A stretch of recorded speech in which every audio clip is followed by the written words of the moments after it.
اچھا حضرت بلوچستان سے آپ تعلق رکھتے ہیں تو پورا ملک ہمیشہ یہی سوال کرتا ہے کہ اتنا معدنی ذخائر کا حامل صوبہ آخر بنیادی وسائل سے محروم کیوں ہے؟ بات یہ ہے کہ بلوچستان میں اس میں کوئی شک نہیں ہے کہ بلوچستان میں جو وسائل جو معدنیات ہے پوری پاکستان میں نہیں ہے. ایسا ہی ہے. یعنی آپ یہ کہہ سکتے ہیں کہ بلوچستان پاکستان کی سونا کا چڑیا ہے.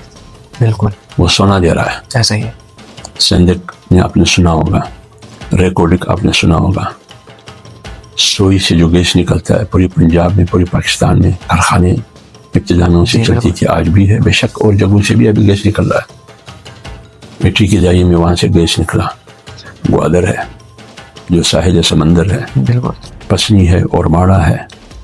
تو جو آج کل جو گوادر آپ کے سامنے ہے کہ سی پیک, اسی گوادر کی مرہونی منت ہے. اگر گوادر نہ ہو تو سی پیک نہ ہوتا. تو بدقسمتی یہ ہے کہ سوئی گیس بلوچستان سے نکل رہا ہے, سوئی سے جی. لیکن بلوچستان میں گیس نہیں ہے. اگر ہے چند اضلاع میں ہے, لیکن وہ چند اضلاع میں بھی نہیں ہے. ایون کیپٹل جو دارالحکومت کوئٹہ ہے وہاں میں بھی نہیں ہے, محروم ہے بالکل کوئٹہ. اور جہاں تک ذخائر ہے, معدنیات ہے, اس سے تو کبھی بھی بلوچستان کے لوگ مستفید نہیں ہوئے ہیں. ایسا ہی. جب ایٹمی دھماکہ ہو رہا تھا تو اس ایٹمی دھماکے سے تو چاغی کے بلوچ, جو چاغی میں رہنے والے, نوشکی میں, ڈالبندین میں, تفتان میں, خاران میں, واشک میں, جو چاغی وہاں واقع ہے وہ پہاڑ. تو جب ہم ہندوستان کو رد عمل میں فیصلہ ہوا کہ حکومت پاکستان یا ریاست دھماکے کرے گی, تو انتخاب کیا بلوچستان کا اور بلوچستان میں چاغی کا. تو جب انتخاب ایٹم بم دھماکے کا ہوتا ہے تو وہاں بلوچستان ہے. لیکن جب سونا نکلتا ہے یا سوئی گیس نکلتا ہے سوئی سے, یا گوادر کے مد میں جو 60-70 ارب ڈالر آتے ہیں, اس میں بلوچستانیوں کا اور بلوچستان کے رہنے والوں کا, خواہ وہ پٹھان ہو یا بلوچ ہو یا کوئی اور قوم, اس کا کوئی حق نہیں ہے. اصل بات یہ ہے کہ بلوچستان کو اس لیے محروم کہا جاتا ہے کہ وہ احساس محرومی کا شکار ہے. لیکن مولانا صاحب کہتے ہیں کہ احساس محرومی ابھی احساس غلامی تک پہنچا ہے. تو اصل میں بلوچستان کی اختیارات یہ منتخب نمائندوں کے پاس نہیں رہی ہے. ہمیشہ بلوچستان کی وسائل کا فیصلہ اسلام آباد نے کیا ہے. پہلے تو 2011 غالباً سے پہلے 11 سے پہلے سب کچھ جو آپ کی وسائل ہے بلوچستان میں یا دیگر صوبوں میں, اس کی خرید و فروخت دنیا کی کمپنیوں سے معاہدے یہ اسلام آباد کیا کرتے تھے. لیکن 18ویں ترمیم کے بعد ہر صوبے کے جو وسائل ہے اس کے اختیارات ہر صوبے کی حکومت کو دی گئی. یہ 2013 میں جو کنٹیکٹ کیا گیا تھا بالخصوص ریکارڈک کا ایک کمپنی سے جس کو ٹیٹیان کمپنی کہا جاتا ہے, وہ کنٹیکٹ 2011 میں غالباً ختم ہوئی. تو اس وقت 18ویں ترمیم آئی تھی, اختیارات صوبوں کے پاس آیا تھا. ایسا ہی ہے. تو اس وقت کی صوبائی حکومت میں جب نواب اسلم رسانی وزیر اعلیٰ تھے اور جمعیت علماء اسلام اس حکومت میں شریک تھی, مخلوط حکومت میں, تو ہم نے انکار کیا کہ ہم فیصلے خود کریں گے. ہم ٹیٹیان کو دیں گے یا کسی اور کمپنی کو دیں گے, کتنے پرسنٹیج سے دیں گے یہ فیصلہ ہم کریں گے. لیکن جب ہم نے مرکز کی بات نہیں مانی, یعنی ہم لڑ رہے تھے, جمعیت علماء اسلام لڑ رہی تھی, آج کا نواب اسلم رسانی بھی جمعیت علماء اسلام سے تعلق ہے, یہ ہم لڑ رہے تھے کہ بلوچستان کی وسائل کا اختیار 18ویں ترمیم کے مطابق یہ بلوچستان کے عوام کیا ہے, اس کا نمائندہ اسمبلی یا نمائندہ حکومت کیا ہے.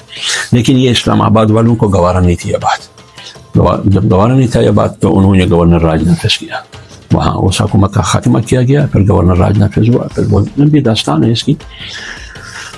تو بلوچستان کی آج کل جو معدنیات کی صورتحال ہے آپ کے سامنے کہ امریکن کمپنیوں سے معاہدے ہوئے اور پوری معدنیات خیبر کا ہو, پاٹھا کا ہو, یا بلوچستان بلوچ سرزمین میں ہو یا پشتون سرزمین میں, یہ سب کچھ جو کیا جا رہا ہے SIFC کے چتری میں کیا جا رہا ہے. اور یہ آپ کو پتہ ہے کہ SIFC کا سربراہ کون ہے اور وہ کون کر رہا ہے.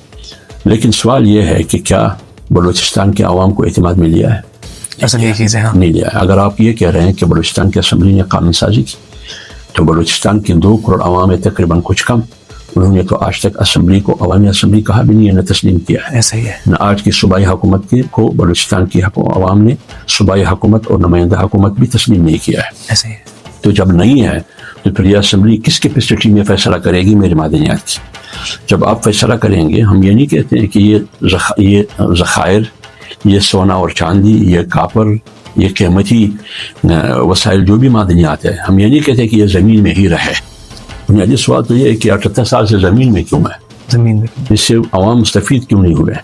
لیکن چلو، جب عوام مستفید ہوتے ہیں، آپ فیصلہ کرتے ہیں، تو مقامی جو لوگ ہیں آئین کے مطابق سب سے پہلے آپ نے ان کو شریک کرنا ہوگا، ساتھ رکھنا ہے. آپ نے عوام کو ساتھ رکھنا ہے، نہیں رکھا ہے. ٹھیک ہے. اور صوبائی حکومت کی بات آپ کرتے ہیں، وہ تو نمائندہ حقیقی ہے نہیں عوام کی. ایسے ہی ہے. اگر مان لیں تو کیا اس صوبائی حکومت نے مقامی عوام کو، جس ایریے میں بھی معدنیات ہو، خواہ پشتون بیلٹ میں ہو یا بلوچ بیلٹ میں، کیا نے اس عوام کو اعتماد ملیا ہے؟ کیا آپ نے بلوچستان کی جینوئن اصلی جو قیادت ہے سیاسی، جس میں جمعیت علماء اسلام سر پیرس ہیں، مولانا فضل الرحمان صاحب، بالکل، محمود خان اچکزئی، سردار اختر جان مینگل، ڈاکٹر عبدالمالک بلوچ اور عوام، آپ نے اس کو اعتماد ملیا؟ جو لوگ آج اسمبلی میں ہیں، اکثریت جو لوگ آج اسمبلی میں، وہ تو عوامی نمائندے نہیں ہیں، وہ تو فارم 47 کے نمائندے ہیں. ایسے ہی. اور یہ آپ کو معلوم ہے کہ فارم 47 کہاں سے آیا اور کس نے ایجاد کیا. تو لہٰذا جب قیادت آپ کا جنون نہ ہو، اسمبلی آپ کا جنون نہ ہو، آپ کا اصلی نہ ہو، حقیقی قیادت نہ ہو، مصنوعی قیادت ہو اور مسلط ہو وہ قیادت، اس مسلط قیادت کو، اس مصنوعی قیادت کو، اور جس کی کوئی حیثیت نہیں ہے، خواہ اسمبلی میں ہو یا حکومت میں، بلوچستان کے عوام اس کو تسلیم نہیں کرتے اور نہ ان کی فیصلوں کو وہ تسلیم کرتی ہے.